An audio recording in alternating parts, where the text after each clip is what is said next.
মায়ের হাতে পেঁয়াজ পোস্তর কথা আজ খুবই মনে পড়ছে। কেন জানি না খুবই খেতেও ইচ্ছা করছে। তাই আমি আমার মতো করে পোস্ত জোগাড় করে সেটাকে পেঁয়াজ পোস্ত করার জন্য রেডি হয়ে গেলাম। কড়াই গরম করে তার মধ্যে সর্ষের তেল হালকা গরম করে তার মধ্যে কেটে রাখা হালকা পেঁয়াজগুলোকে আমি ভাজতে দিয়ে দিলাম। পেঁয়াজ কাটতে বসে যে আমার কত চোখে জল বেরোয় একমাত্র আমিই জানি। কার কার যে আমার মতো অবস্থা হয় প্লিজ কমেন্ট করে জানিও।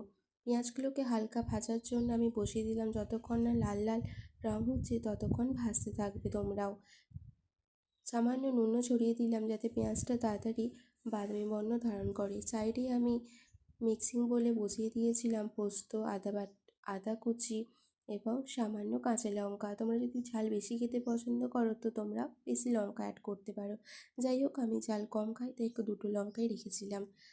হালকা করে পেঁয়াজ পোস্তটা ভেজে নেওয়ার পর তাতে সামান্য একটু মিক্সিং বলে জল দিয়ে তোমরা সেই জলটা পেঁয়াজে ঢেলে দেবে এবং খানিকক্ষণ ফোটার পর সেটার মধ্যে তোমরা লঙ্কা গুঁড়ো কিংবা চাইলে কাশ্মীরি মির্চ তোমরা অ্যাড করতে পারো এবং সামান্য নুন আমি এখানে অ্যাড করে দিয়েছিলাম টেস্টের জন্য। যাই হোক, আমাকে পরে লেগেছিলো যে টেস্টটা একটু কম হয়েছিল নুনের, তাই দিয়ে দিয়েছিলাম। পারলে তোমরাও ট্রাই করো।